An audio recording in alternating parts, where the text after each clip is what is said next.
Shalom, Yashrala, Yahawah, Brother Malak, back with a biblical breakdown, biblical lesson, something quick in the spirit.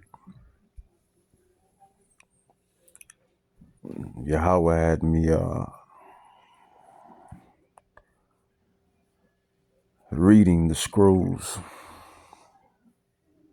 as he often does, but more so I was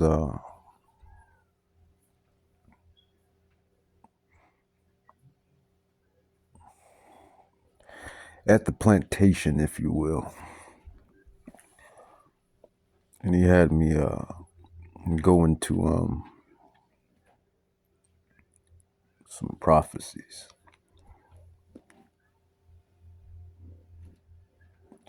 Really more so a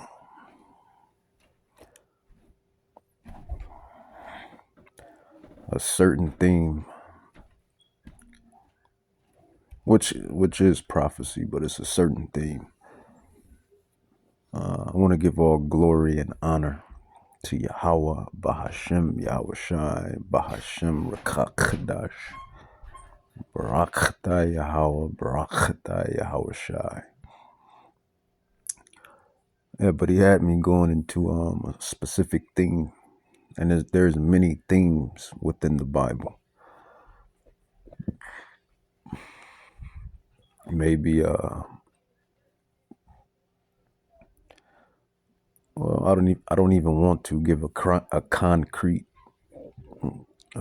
answer specifically on how much or how many themes there is, but there is a particular theme that I'm going to bring out. The title of this lesson will probably be you know what, I'll go with that old Christian song.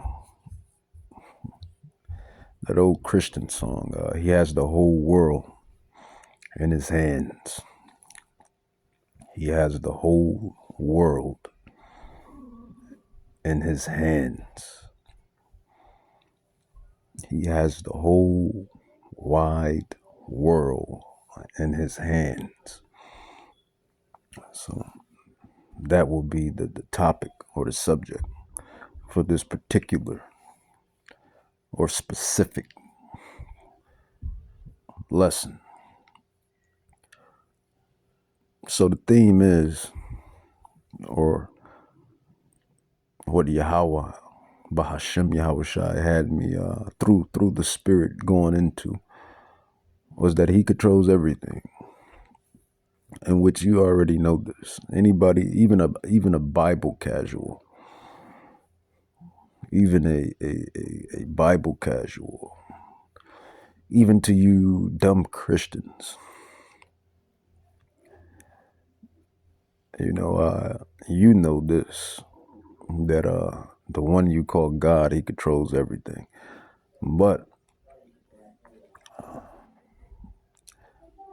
the thing is, Yahawah controls everything to all the way down to nano life.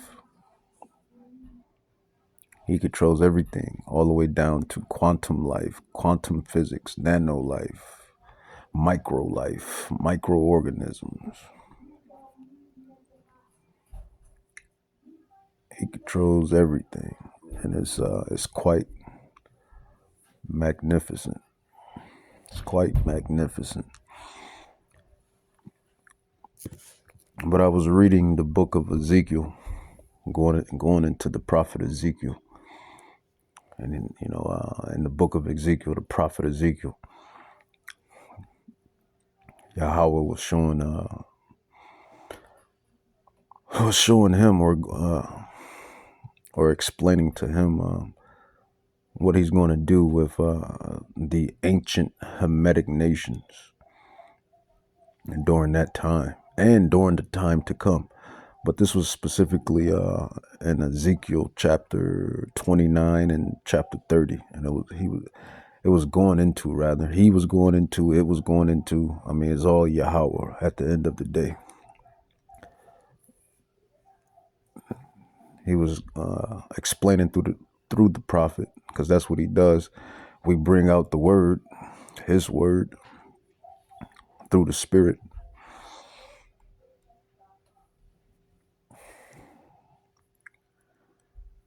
And that's how that goes. But he was basically explaining to Ezekiel that he controls everything. He is all sovereign. Righteousness, wickedness, and everything in between, he controls. Now that's what a Bible casual and a Christian can't fully grasp. But they're starting to grasp it, because the real prophets, the real men of Yahawah are back in the earth, back on the scene before further prophecies, or before the further 2 mega prophecies take place, and that's World War III, Mark of the Beast, and then I gather you can say the restoration, getting beamed up in the chariots. Another prophecy, another prophetic event, and I want to go into that event as well, probably after this lesson here.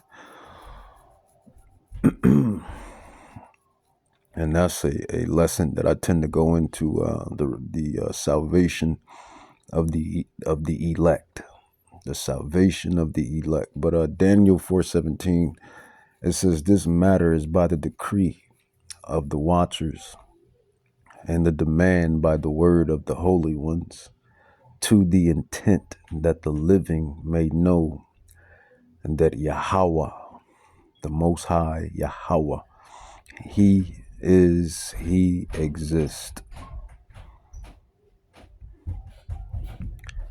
That the Most High rules in the kingdom of men, and gives it to whomsoever He will, and sets up over it the basis."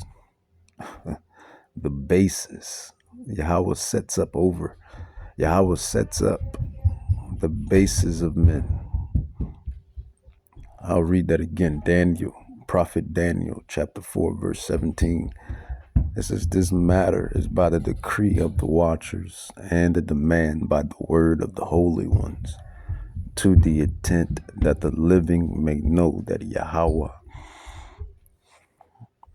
rules in the kingdom of mortals, men, women, teenagers, children, infants, mortals, animals, wildlife, vegetation, rules in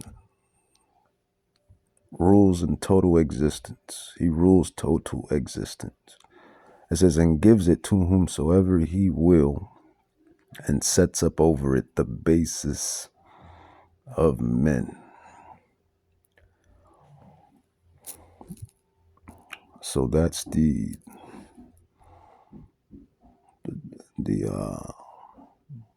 topic, really. That's the topic. He has the whole wide world in the palm of His possession, and He gives it the kingdoms within this world. He gives it to whomsoever He desires. And right now, who do you have ruling right now? I'll kind of get to that a little later within the lesson. But Ezekiel, just for the short time, they're ruling for their short period. A day is 1,000 years is a day to Yahawah. 1,000 years is a day to Yahawah. So it's a short rule. A short, egregious rule, if I may add.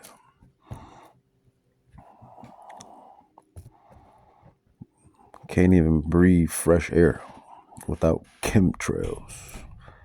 Can't even eat fresh fruit without GMOs and pesticides. Can't even have sex pleasure with my women and wives, concubines, because of STDs, sexual transmitted diseases, and everything else. Can't even watch what you want to watch because they have a agenda to make everybody a certain way. Alphabet. Want to make everybody alphabet. LBG. They want to make everybody sodomites. They sprinkle all the sodomite and sodomy and all of your movies and shows and commercials and social medias and etc. What else? Man, there's quite a few things that we go into. Not only me, but the other prophets and apostles and disciples. Other things they go into from brother Tahar all the way down to brother Rakah, and back up, and all the way down to the other brothers that have the knowledge and wisdom and the like-minded doctrine. You know, these 5G towers, radiation,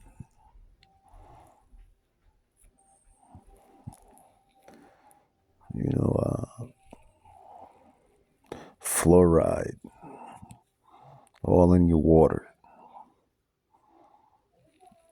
5G, radiation, fluoride, pesticides, herbicides, sodomite agendas that they push.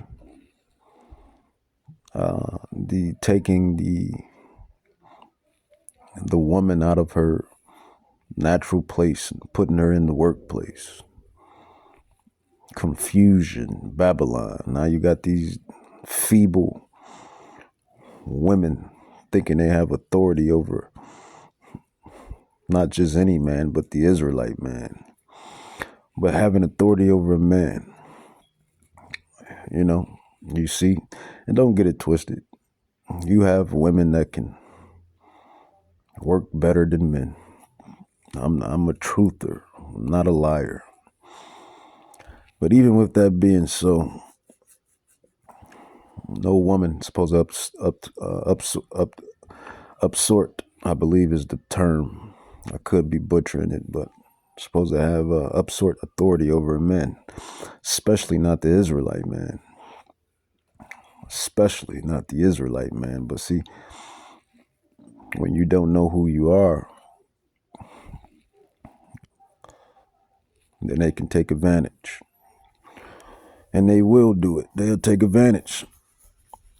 But that's why these nations and this kingdom would be judged. But I digress. I'm digressing. I digress. So Yahawah has the whole world in the palm of his hand. The old Christian song, right? You used to hear it coming up.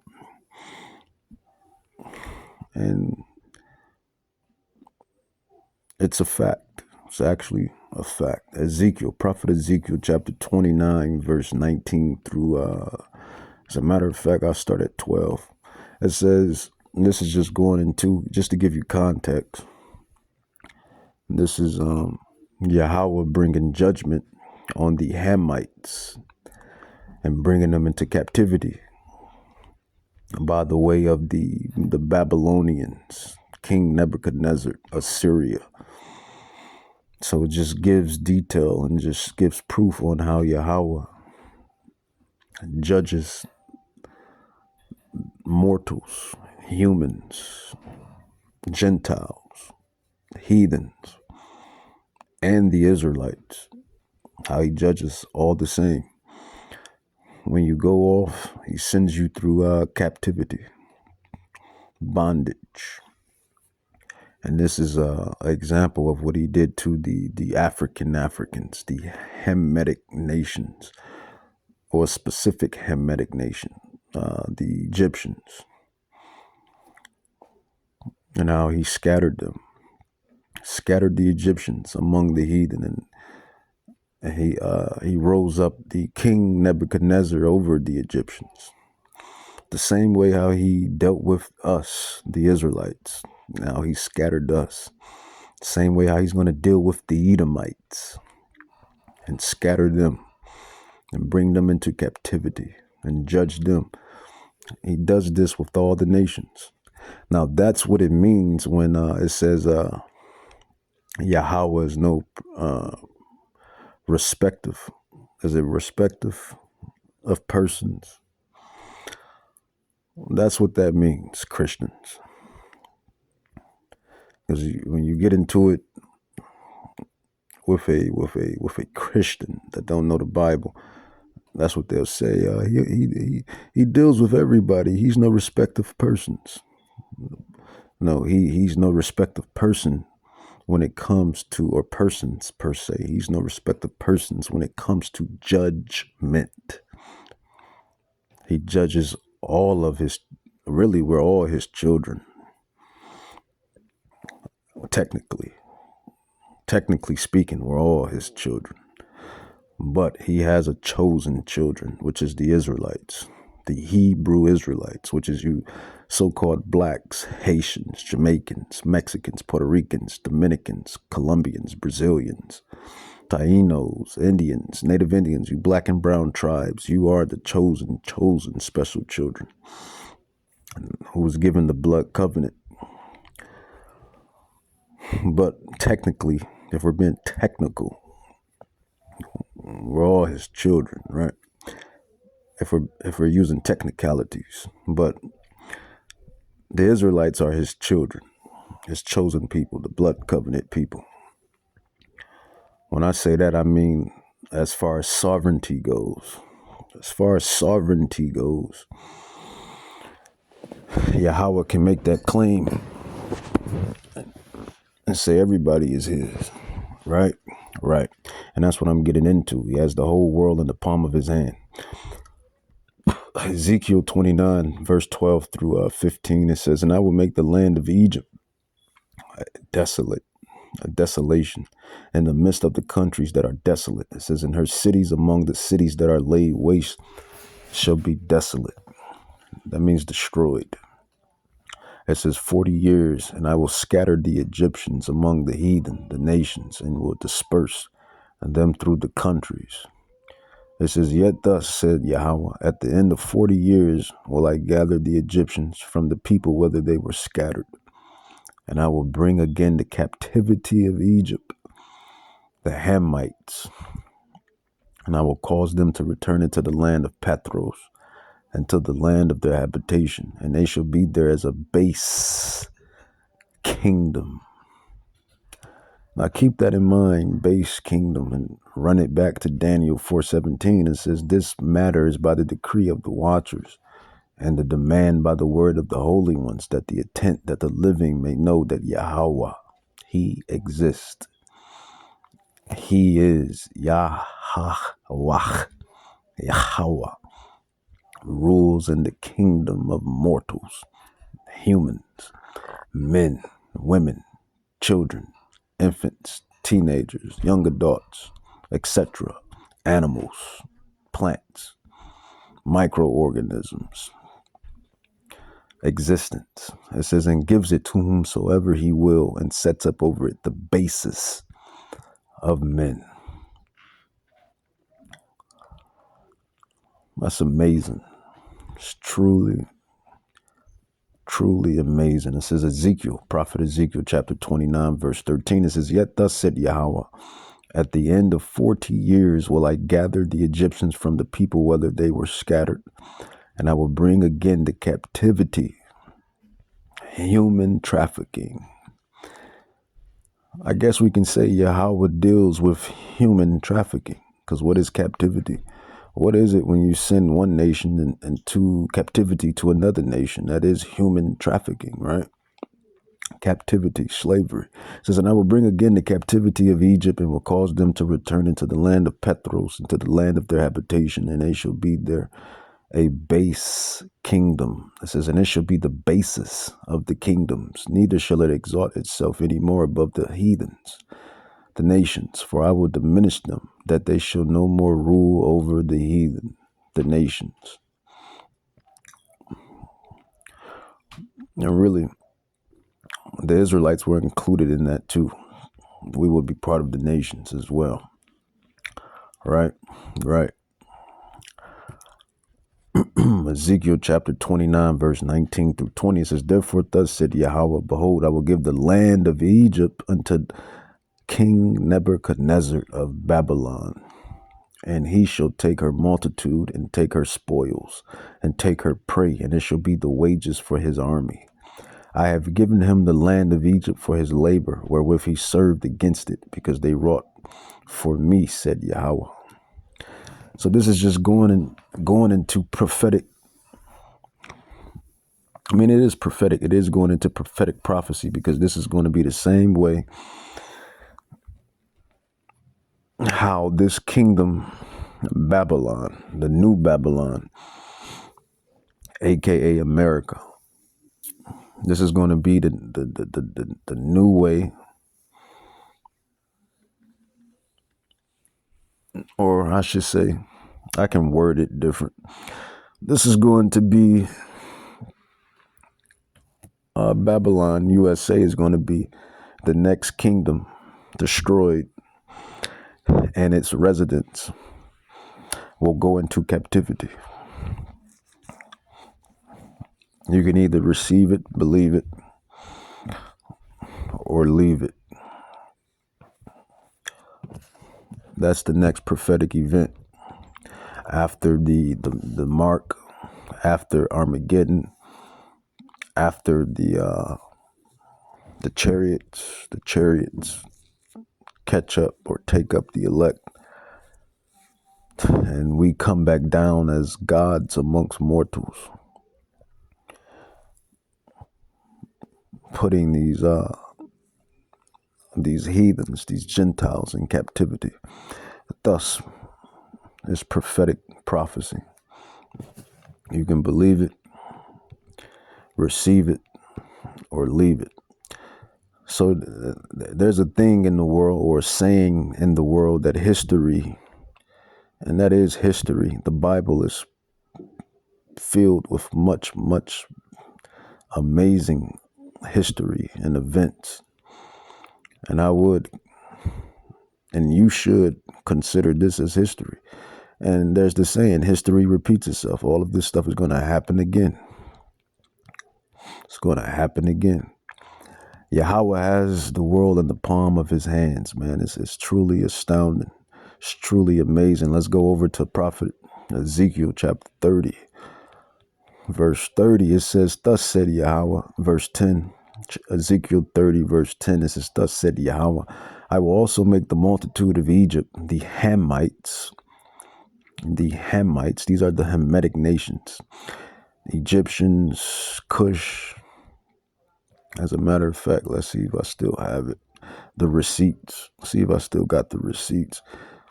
You know, because they like to mix up the Negro with the African, and the African and the Negro are not the same at all. And yeah, I have the receipts.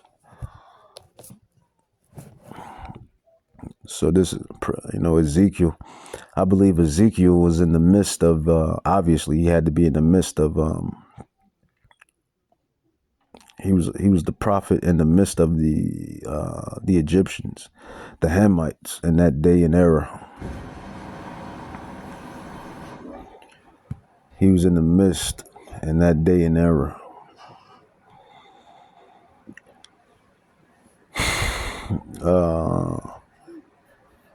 It says Ham, perhaps hot. Coincidence, right?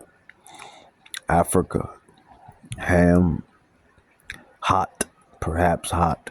It says the youngest son of Noah, born probably about 96 years before the flood, and one of 8 persons to live through the flood. He became, here's the point, he became the progenitor of the dark races, not the Negroes, not the Negroes. Ham is not the progenitor of the Negroes. This is what these Edomites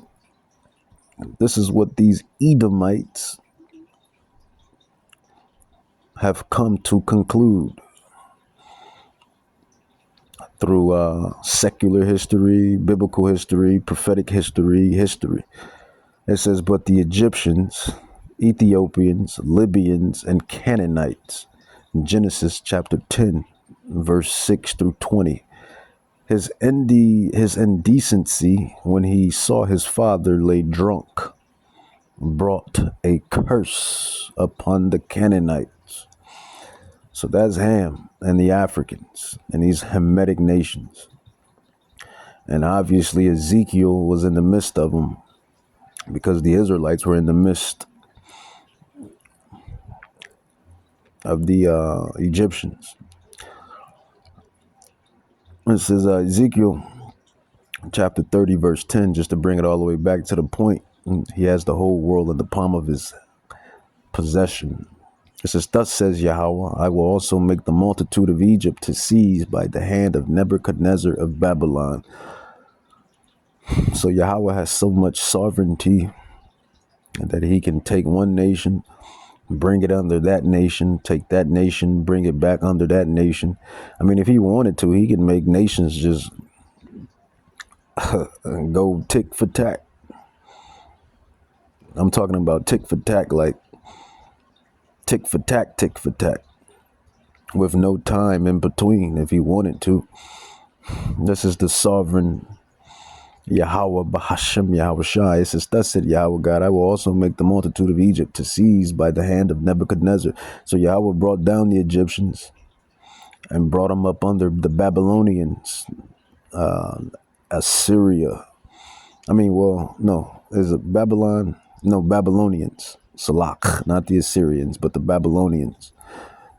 King Nebuchadnezzar. It says, he and his people with him, the terrible of the nations. So these are all the rest of the nations with good military powers shall be brought to destroy the land, and they shall draw their swords against Egypt and fill the land with the slain.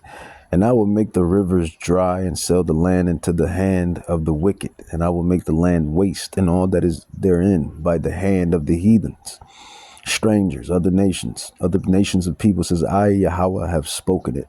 Thus said Yahawah, he exists. I will also destroy the idols. And this is why Egypt went into what they went into, because of the wickedness. It says, I will destroy the idols. I will cause their images to cease out of Noph. And there shall be no more a prince of the land of Egypt. I will put a fear in the land of Egypt. I will make Pathros desolate, destroy it, eradicate it, annihilate it.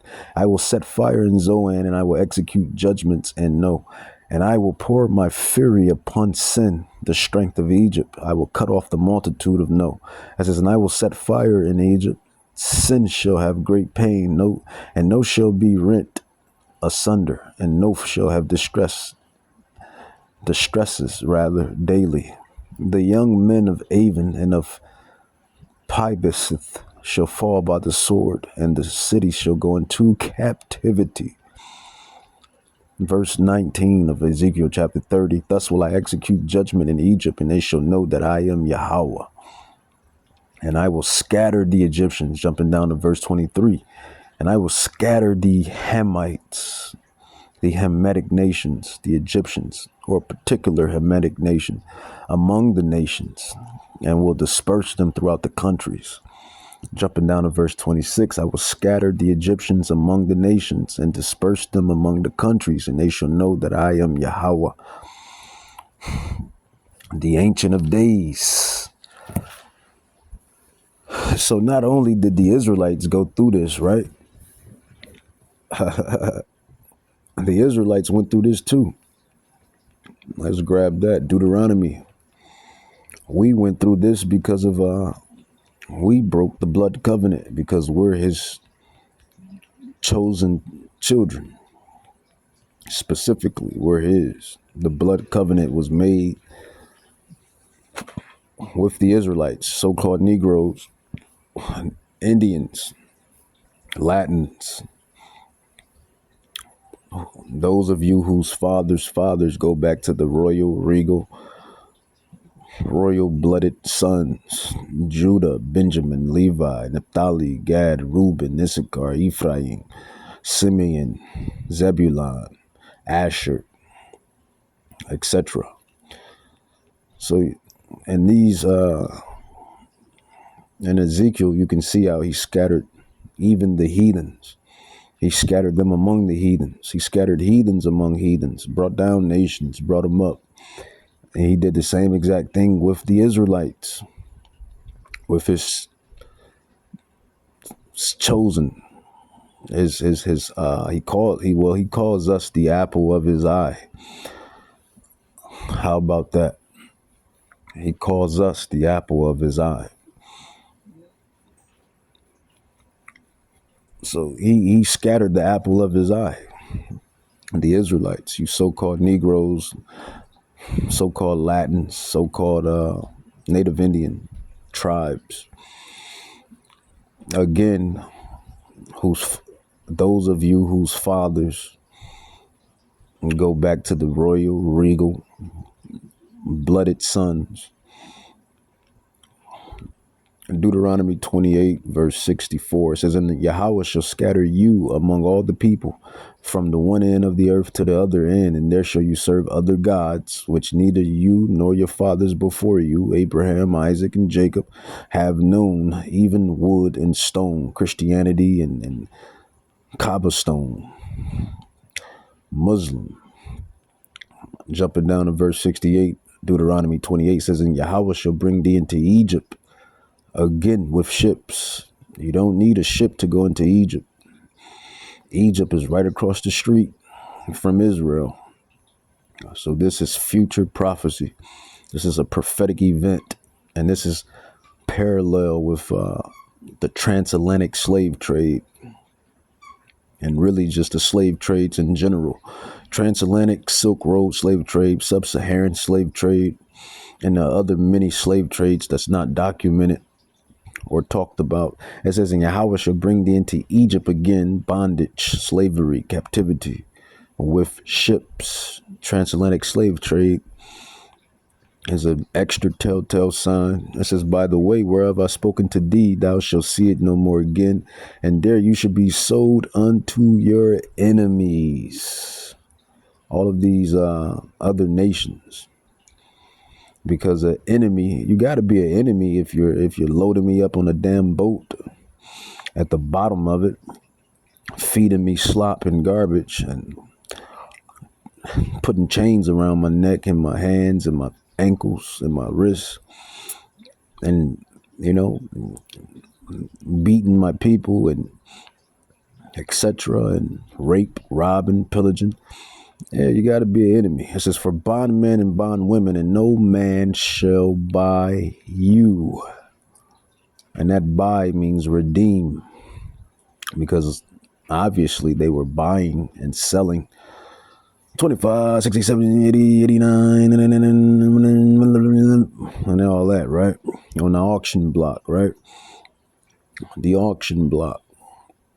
Selling the Israelites, really, who were slaves. The apple of his eye. The apple of his eye. So it all rounds up, man. Yahawah is sovereign. He's sovereign. He controls everything, controls the aspect. That's the point of this lesson. That's the point of me bringing out this lesson, that Yahawah controls it all. The wickedness, the righteousness, and everything in between. That's the point of this lesson. Let's go into Jeremiah.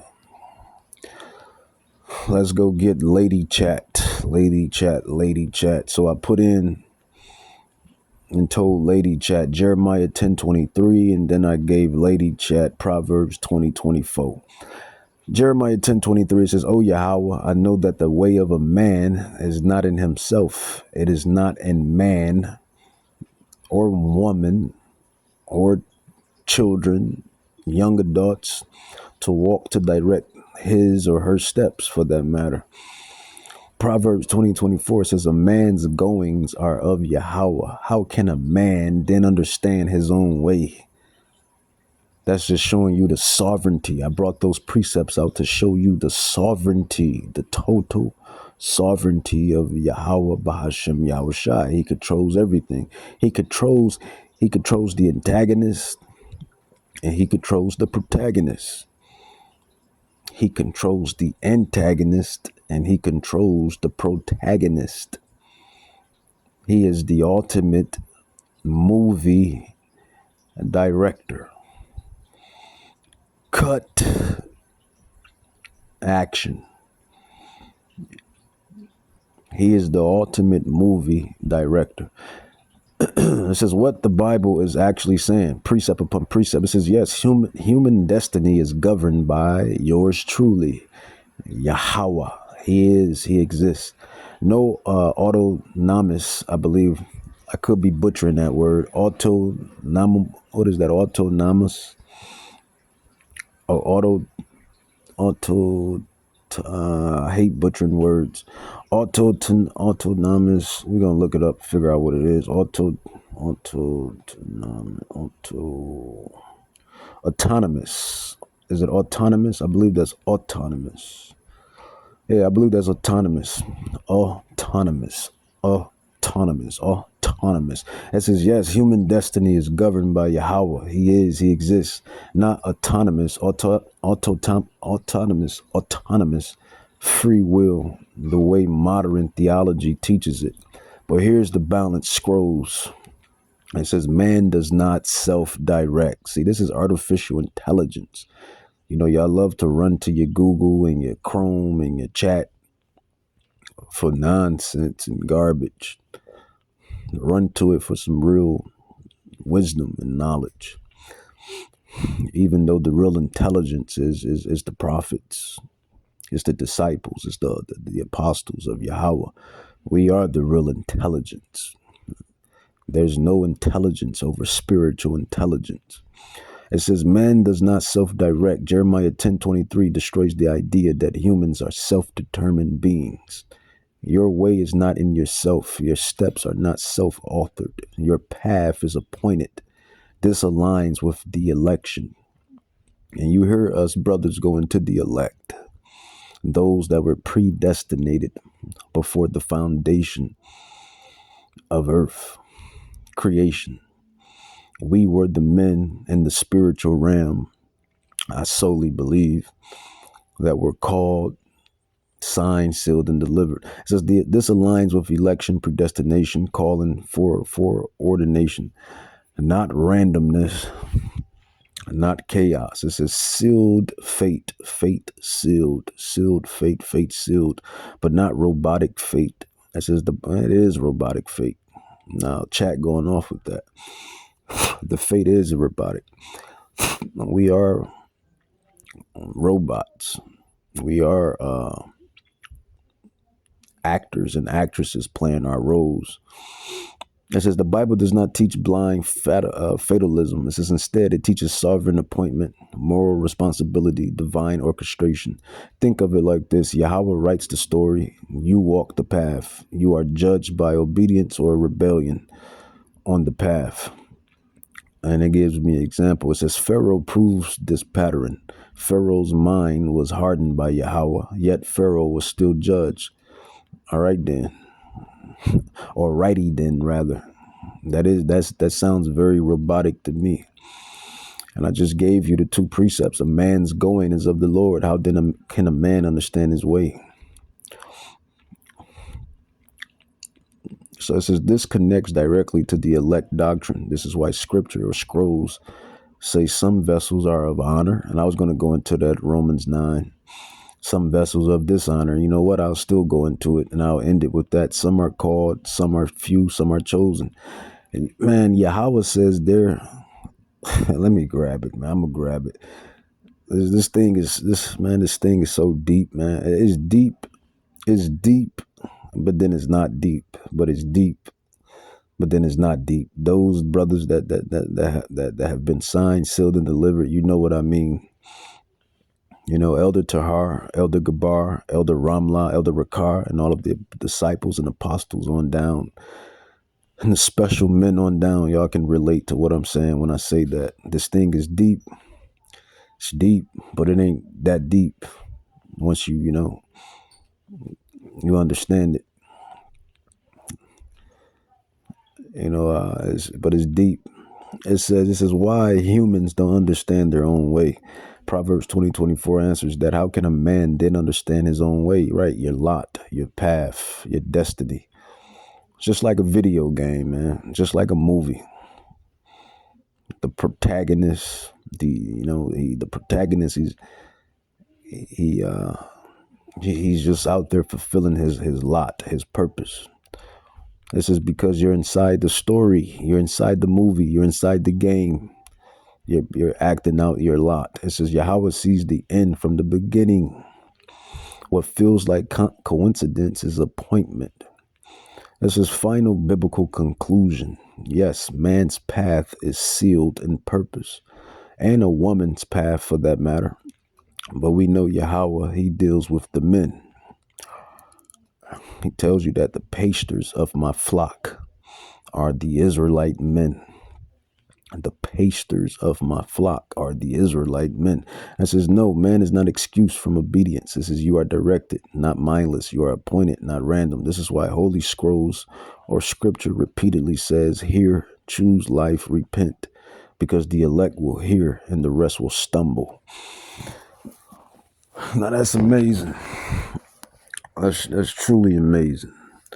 Romans 9. Let's get into Apostle Paul. Jump from the old T to the new T to the Apocrypha. But just to get back to the Apocrypha, well, just to stump on the Apocrypha, so to speak. Yahawah says there are some, well, not even some. He says there's people that's walking the earth that are created in vain. There are people walking the earth that are created. There are people walking the earth or on the earth, however you want to slice it, dice it, cut it, smother it. There are people walking the earth or on the earth that are created in vanity. Vain. So there are people walking the earth on the earth that are created in vanity. Vain. And that's in the Apocrypha. That's second Esdras, Prophet Ezra. Prophet Ezra. And when you think about it, if you're not of the elect, then I guess that prophecy is truth, right? Because when you're playing the game and you're watching the movie and you're watching the series, the show, you're not really worried about the side characters, are you? You're not really worried about the extras. The movie, the series, the show, the game. It's about the antagonist and the protagonist. Right. Let's grab it. Second Esdras, Prophet Ezra. See, this thing is deep. This thing is deep, man. All this wisdom and knowledge and this spiritual intelligence. This thing is deep. It weighs on you. It weighs on you. It's deep because you understand it. Lethal shooter. I understand it now. Lethal Shooter, I understand it. Those that know who Lethal Shooter is, if you play ball, then you should know. I understand it. He understands it. We have one that can see. So you have a lot of people that's made in vain, vanity. It says, yes, that understanding is straight out of the Bible, which is the Apocrypha, which means hidden, secret knowledge, wisdom, hidden. It says, let the multitude perish. That would be the 2/3, and the wicked, which was born in vain. There's people on the earth that's born in vain. You have no real reason for breathing. Damn it, man. Damn it, man. That is deep. That is weighing on your spirit, on your soul. That is, you have people here that is breathing for no reason. 2nd Esdras 9:22-23 says, let the multitude perish, then which were born in vain, and let my grape be kept. And that is the elect, the election, the chosen. And my plant, for with great labor have I made it perfect. You see, this the stuff that weighs on you. You know, this stuff kind of weighs on you, man. That weighs on you, man. Well, it weighs on me. 'Cause it's like, man, this thing is deep. This thing is heavy. These prophecies, these prophetic events, this knowledge, this wisdom weighs on you. Being in a world where people don't realize what's really happening, what's really going on. Let's read Romans. And I'm pretty sure the other prophets, the other apostles, the other scholars, the other disciples can attest. Can attest to it, man. They can attest to it. It says Romans 9. You know, we talk about all the the good, the blessings, and we really talk about more of the bad and the judgment of Yahawah than we do talk about the blessings and the good. But you know, I seldomly, rather, or they seldomly, the rest of the men and the knowledge and wisdom seldomly go on the blowback from understanding this knowledge, having this wisdom, this which is spiritual intelligence, understanding, being awoken. You know, you seldomly hear, I mean, you hear some of the elder brothers go into it, but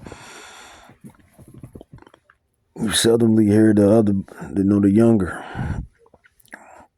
go into the burden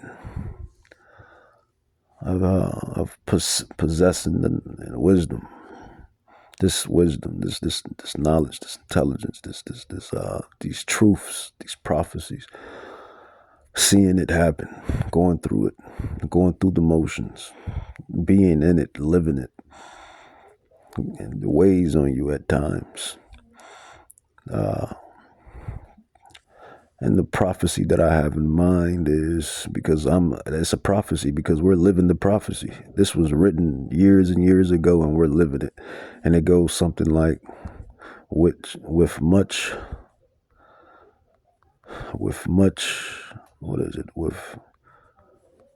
much wisdom, intelligence, information, not just any information, wisdom and intelligence, but spiritual gifts. With much wisdom is much grief.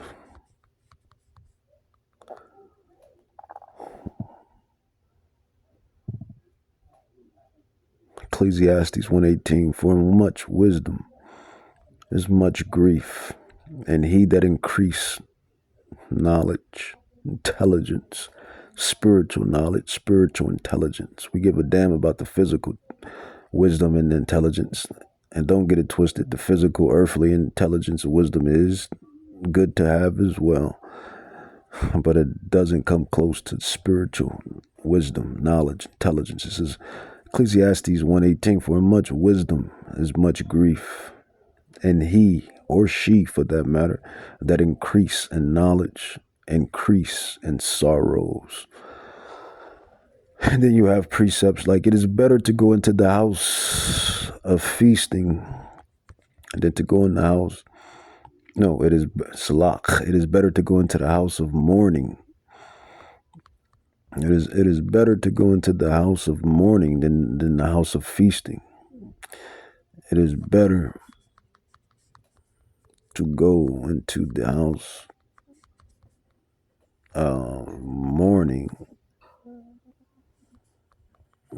than the house of feasting. And that is an analogy, metaphor. It's not literal. The Bible is written in parables, dark sayings, metaphors, analogies, and we understand it. Right? So it is better to go in the house of Ecclesiastes wisdom, man. I love Solomon's writings, man. I love Solomon's writings, man. I love it. King Solomon, man. Can't wait to see him, meet him in the kingdom, in the regeneration. And he's more than likely going to be Hamashiach, Yahawah. More than likely, says Ecclesiastes 7:2, says, it is better to go into the house of mourning than to go in the house of feasting, for that is the end of all men, and the living will lay it to heart. What this means, wisdom. Solomon is not glorifying sadness. He's teaching discernment. The house of mourning teaches reality. And that's basically the point. It is better to understand what's really going on than to be lost in la la land. That's the point. Most of you 2/3 and you wicked, which is the heathens, you're in la la land. Now you do have some heathens that understand, that knows what's going on. Just like you have some Israelites, which would be us, that knows and understands what's going on. You know, Yahawah is not a false balance. Yahawah is not a false balance. The elite versus the elect. The elect versus the elite. That would make a good movie. That would be a nice movie, wouldn't it? I mean, well, the movie is happening. This is the movie. This is the movie. The movie is happening. I'm living the movie. Romans chapter 9, it says, I'll read the whole thing. It says, I say the truth in Hamashiach. I lie not. My conscience also bearing me witness in the Rakach Hadash, that I have great heaviness, continual sorrow in my mind, my heart. For I could wish that myself were cursed from Hamashiach, for my brothers, my kinsmen, according to the flesh, who are Israelites, to appertain the adoption and the glory. Israelites, Negroes, Hispanics, Native Indians, Israelites, Hispanics, Negroes, Native Indians, who are Israelites, to who pertain the adoption and the glory and the covenants and the giving of the law and the services of Yahawah and the promises, who are the fathers, Abraham, Isaac, and Jacob, such and such and such and such, of whom, as concerning the flesh, Hamashiach came, and who was over all. Yahawah blessed forever. Amen. Not as though the word of Yahawah hath taken none effect, for they are not all Yasharallah which are of Yasharallah, neither because they are the seed of Abraham are they all the children. Yeah, Hagar, Esau, Ishmael. The promise doesn't run through your line. It says, not all Israel which are of Israel. It says, neither because they are the seed of Abraham are they all children, but in Isaac shall your seed be called. That is, they which are the children of the flesh. These are not the children of Yahawah, but the children of the promise are counted for the seed, Isaac, Jacob. Abraham, Isaac, Jacob, the promised line, the promised seed. It says, for this is the word of promise, at this time will I come, said, and Sarah shall have a son. And not only this, but when Rebekah also has conceived by one, even by her father Isaac, it says, for the children being not yet born, neither have done any evil or righteousness, for that matter, slach, that the purpose of Yahawah according to the election might stand. The elect, the election, elected, predestinated, not of works, but of him that calls, Yahawah, the creator, the artiste, the director. It was said unto her, the elder, Esau, big brother Esau. It was said unto her, the elder, Esau, big brother Esau, shall serve the younger, little brother Jacob shall serve the younger, little brother Jacob shall serve the younger, little brother Jacob. It says, as it is written, Jacob have I loved, but Esau have I hated. It says, what shall we say then? Is there unrighteousness with God? God forbid. For he said to Moses, I will have mercy on whom I will have mercy, and I will have compassion on whom I will have compassion. And this is just a chapter that we always go through and go to show you that Yahawah has sovereignty over everything. And so much that he created an antagonist and a protagonist before they even did any actions. Like Stan Lee, right?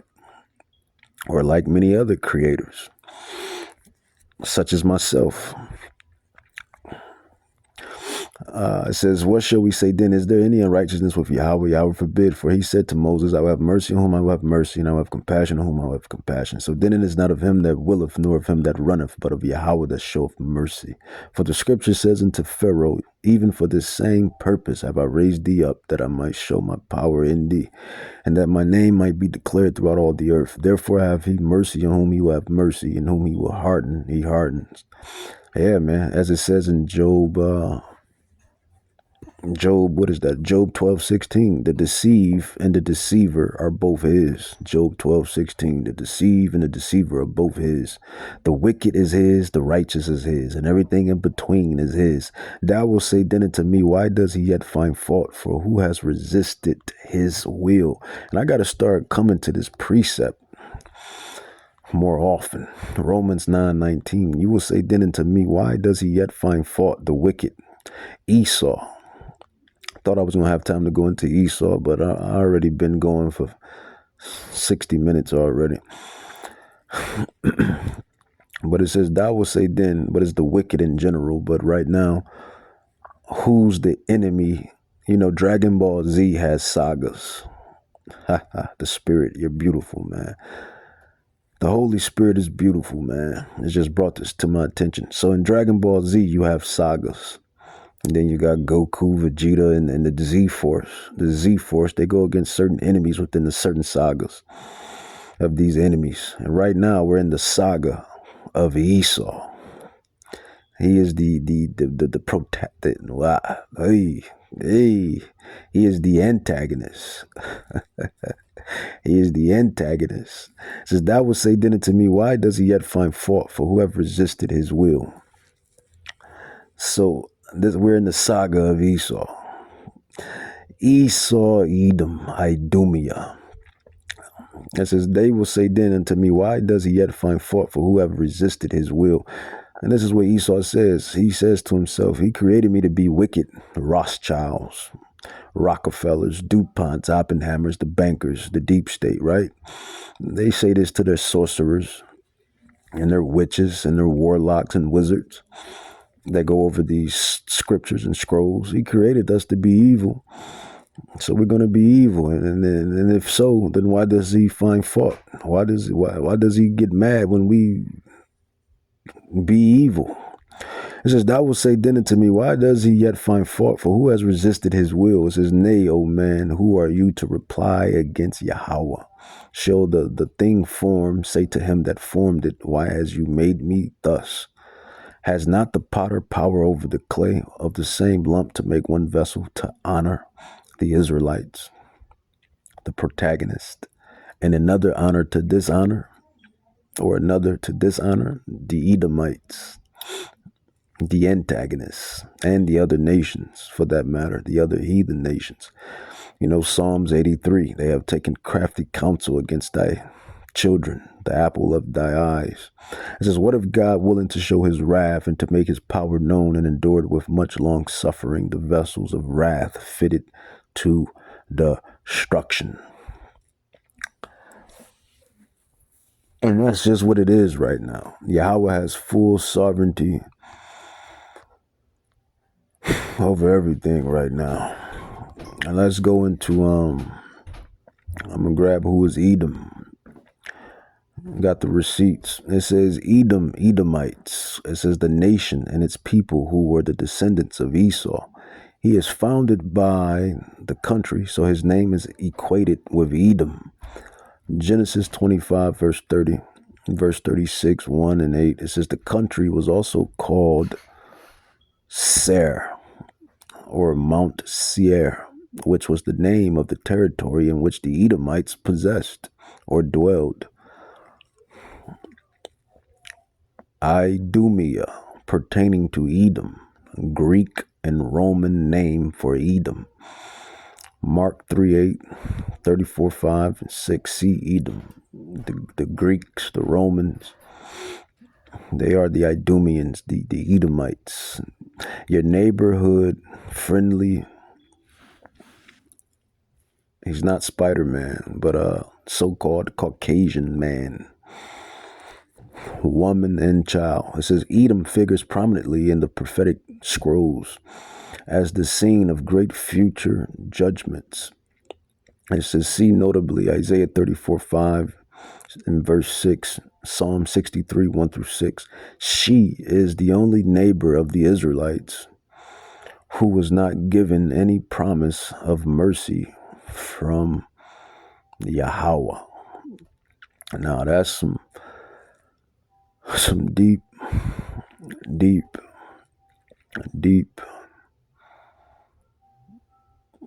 shit. But then you got to ask yourself, why is Esau? Why is Yahawah so upset with Esau? Why so serious?